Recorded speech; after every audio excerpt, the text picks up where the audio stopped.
중국 증시 출발 동향입니다. 중국 증시 어제까지 상승세를 이어갔습니다.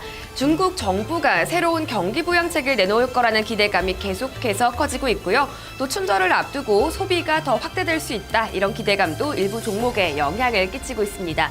다만 오늘 장에서는 중국 증시와 홍콩 증시 모두 좀 흔들리면서 출발하고 있는데요. 먼저 홍콩의 항생지수부터 확인해 보겠습니다. 네, 홍콩 항생지수 현재 약보합권 수준에서 움직이고 있습니다. 소폭의 하락세 기록하고 있는데요. 0.16% 하락하면서 24,274.95포인트 지나갑니다. 오늘 시가가 24,377포인트였는데요. 시가보다 낮은 수준을 지나갑니다. 하지만 대형주 50개를 보면은 현재 상승하는 종목이 23개로 조금 더 우세한 상황인데요. 특히 차이나 머천트 홀딩스, 중국 초상국 그룹의 지주회사가 5% 넘게 오르고 있고요. 차이나 유니콤과 차이나 모바일 같은 통신주들도 2% 내외의 상승세 기록하고 있습니다. 이어서 홍콩 H지수로 넘어가 보겠습니다. 중국 본토 그리고 홍콩 증시에 동시 상장된 종목들이 들어있는 지수인데요. 아주 소폭의 상승세 기록하고 있습니다. 보합권에서 등락을 거듭하고 있는 상황인데요. 지금은 0.09% 오르면서 11,661.02포인트 지나갑니다. 여기서도 통신주인 차이나텔레콤이 1.8% 강세 보이고 있고요. 전기차 제조업체인 비아디 컴퍼니가 2.6% 상승하고 있습니다. 이어서 중국 본토 증시로 넘어가 보겠습니다. 중국 본토 증시도 오늘은 좀 흔들리고 있습니다. 보합권에서 출발을 해서 지금은 하락 쪽으로 고개를 틀고 있는데요. 먼저 상하이 종합지수입니다. 0.11% 하락하면서 3,154.64포인트 지나가고 있습니다. 오늘 시가가 3,157.96포인트였는데요. 시가보다 조금 낮은 수준에 위치해 있습니다. 상하이 A지수 역시 현재 약세권에서 움직이고 있습니다. 0.13% 하락하면서 약보합권 지나가고 있고요. 3,303.92포인트 기록하고 있습니다. 대형주들도 역시 약세를 기록하고 있습니다. 상하이 180지수는 0.16% 하락하고 있는데요. 현재 7,654.65포인트 지나가고 있습니다. 오늘은 이 상하이 180에 포함된 종목 중에서 절반 이상인 94개 기업이 하락세를 기록하고 있습니다.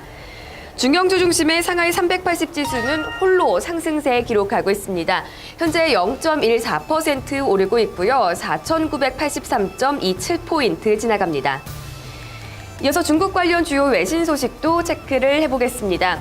중국의 설 명절 춘절이 이제 얼마 남지 않았는데요. 중국 인민은행이 춘절을 앞두고 단기 유동성 지원 창구를 확대하기로 했습니다. 자세한 내용은 블룸버그 통신의 보도로 확인하겠습니다. 네, 인민은행은 어제 춘절을 맞아서 전국의 소형 은행을 대상으로 단기 유동성 지원 창구 SLF를 확대하기로 했다고 밝혔습니다. 지금까지 인민은행은 10개 도시로 SLF 창구를 한정해 왔는데요. 이제는 도시 및 지방 지역의 상업은행과 지역의 신용협동조합 등으로 이 창구를 확대하게 되는 겁니다. 인민은행은 춘절 이전에 소규모 은행의 유동성이 막힐 수 있다는 우려하에 이번 결정을 내렸다고 설명했는데요.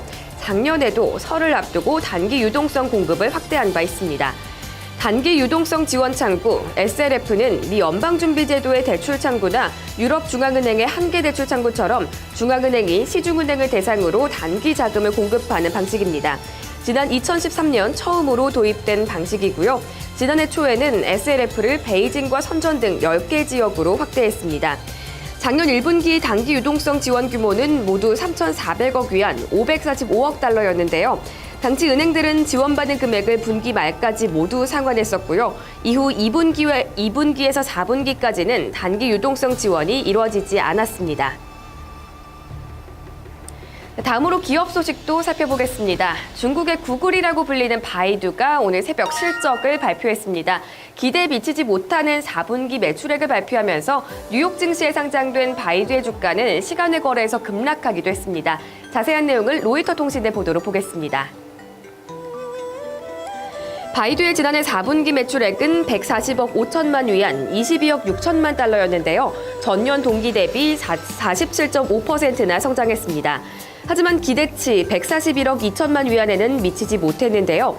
이에 따라 미국 증시에 상장된 바이두의 주가는 시간외 거래에서 7.8%나 급락했습니다. 순이익은 전년 대비 16% 증가한 32억 3천만 위안이었지만 역시 예상치 35억 2천만 위안을 윗돌았습니다. 다만 주당 순이익은 9.97 위안으로 예상치 9.94 위안을 소폭 상회했습니다. 이번 실적 부진은 모바일 시대에 적절히 대응하지 못했기 때문이라는 평가입니다.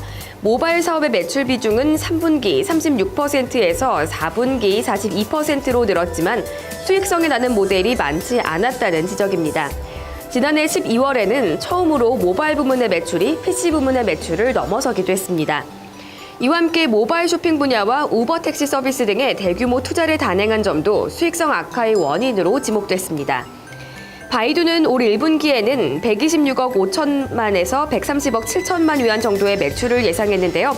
역시 애널리스트의 전망치 136억 2천만 위안보다는 적은 금액이었습니다.